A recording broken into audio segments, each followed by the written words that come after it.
I think each player has their specific sets. Every single player here. The story doesn't open on center court or in the players' lounge or anywhere near the places where tennis outcomes usually get decided. It starts with a conversation that happened behind closed doors between tournament organizers and their ticketing department. This is the kind of operational detail that typically stays internal, gets filed away in some marketing report, and never sees public attention. Except this time, someone decided to go on record about what that data actually revealed. Sitting in front of a microphone on July 28th, the tournament chairman made a statement that should have sent shockwaves through the entire professional tennis ecosystem. He said that 80% of every single ticket inquiry his office had received over the preceding weeks was about one specific player, not a top seed, not the defending champion from the previous year's edition, not a generational talent with 5 Grand Slam titles already secured. A player ranked 28th in the world, a 20-year-old who'd been operating almost invisibly in the professional circuit until somewhere around February of that same year. Then, catching himself, he amended the statement on tape. He said it again with a correction that somehow made it even more staggering.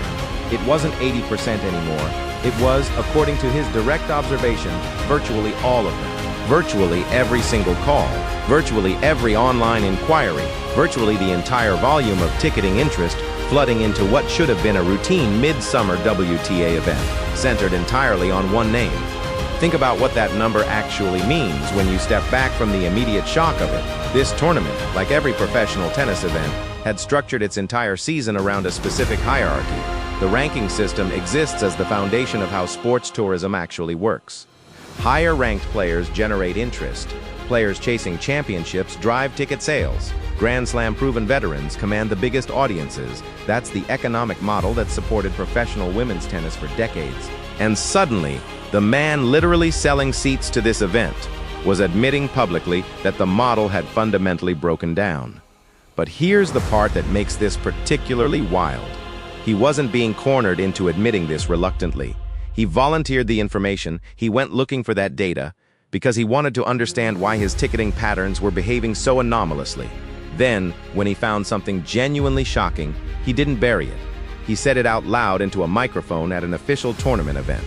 Not defensively, not as a complaint, but as someone reporting a fact so undeniable that it demanded to be acknowledged. The player in question hadn't won a Grand Slam. She hadn't reached a WTA 1000 final.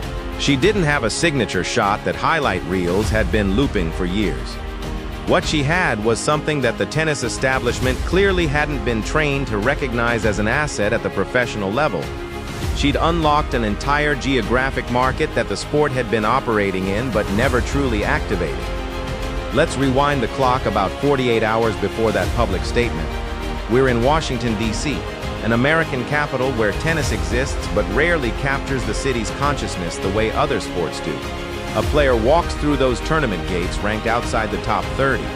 Nothing about her previous trajectory suggested she was on the verge of anything extraordinary. She gets placed in a first-round draw against somebody most casual fans have genuinely forgotten about, a former Olympic gold medalist, someone who'd already proven herself at the highest stage, someone who by every traditional metric should have treated this as a tune-up match against an opponent she'd already defeated multiple times. Nobody inside that tournament office had done the math on what showing up in person would actually look like. They'd seen the numbers, they'd watched the social media following climb, but seeing something climbing on an analytics dashboard is categorically different from understanding what that actually translates to in physical space when fans make the decision to actually travel to watch.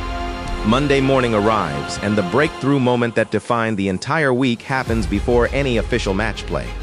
We're talking about a practice session, not a main draw match, not even a competitive setting, a side court, a warm-up, nobody keeping score.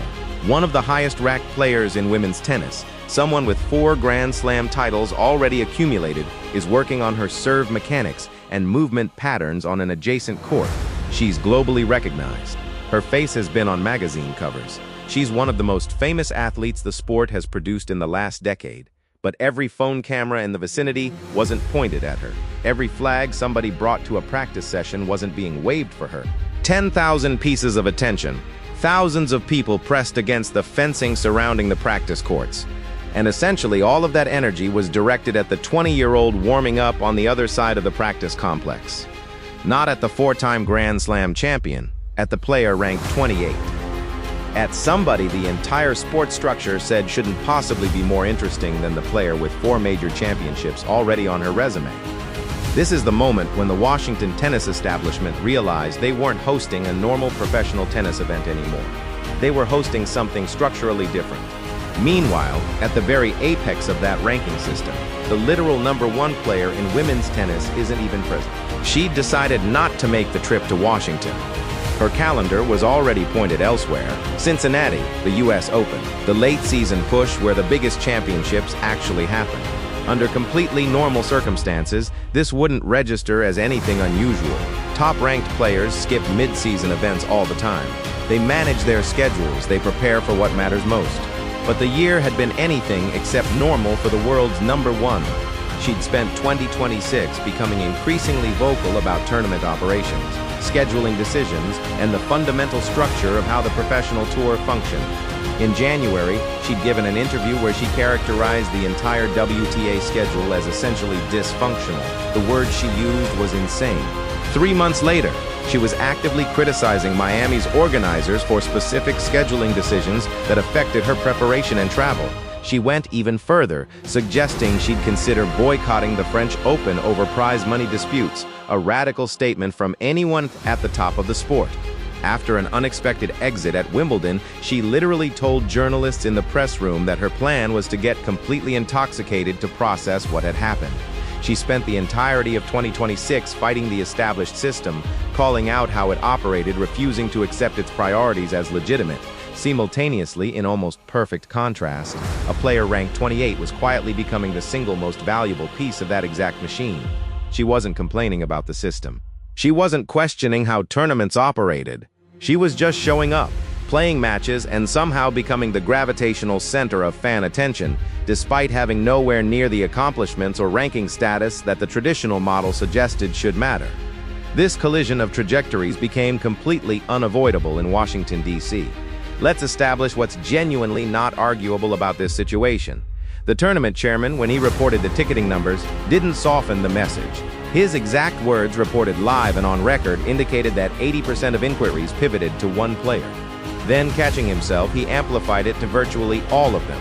When the person legally responsible for selling seats to an event, a person whose compensation is directly tied to successfully marketing and filling that event, admits that a player ranked outside the top 30 has become the chief driver of ticket sales at an event featuring the tour's top 10, the conversation is functionally over before it ever begins. The player in question then went out and absolutely validated every single one of those ticket buyers' expectations. First round, the opponent across the net is someone with legitimate heavyweight credentials.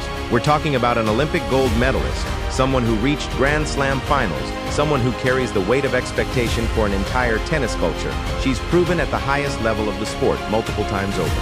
By every reasonable metric, this should be a mismatch in the direction you'd traditionally expect. Experienced, tested, battle-hardened competitor versus a rising player still establishing herself. The scoreline tells a completely different story than what logic would have predicted.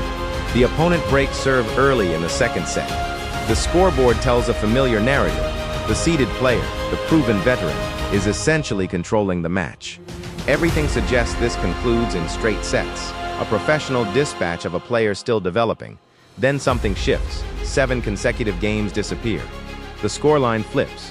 What was expected dominance becomes a comeback that completely broke the veteran player's rhythm. The match ends with the younger player significant, the world #1 absent from this event, not present to observe or defend her position, is dealing with a 2026 where she spent months telling the press that the tour schedule is fundamentally dysfunctional, and that she genuinely wanted to get completely intoxicated after one of her most significant losses of the season. Aryna Sabalenka still technically holds the world #1 ranking on the official WTA list. But at an event she never traveled to, she's being functionally replaced as the tour's biggest draw by a 20-year-old player. The paper ranking and the actual economic reality have completely disconnected. Here's the prediction question I want you to stake an actual position on, and I want it to be specific. If this player reaches the final of this Washington tournament and subsequently receives a main stadium court assignment at the US Open, the kind of prime real estate that gets assigned based on commercial appeal, global marketability, and fan interest, does the world number one finally address this power shift publicly? Does she acknowledge that something fundamental has changed in how tennis fans are allocating their attention and financial resources, or does she continue operating as if this dynamic isn't actually happening? Continue pretending that ranking still translates directly to commercial power, that the system is still functioning as it traditionally has? That's your specific question. Drop your prediction in the comments. Be precise about what you think happens. For everyone who's been tracking this arc since Miami 2025, since this player first started showing up in major venues and professional contexts, this channel is where the receipt comes from. Every match, every statistic, every institutional confirmation, we're filing it chronologically as it happens. Subscribe so you don't miss the moment when the tennis establishment actually has to acknowledge what its own data has been showing for months now. Make your call on the Fernandez rematch before the mainstream tennis media even catches up to the story. Comment below. Get on record. The people who identified this shift when it was still happening in relative obscurity, the fans who saw it coming, the analysts who called it early, they're the ones who get to write the historical timeline of this moment. Don't let someone else take your spot in that narrative.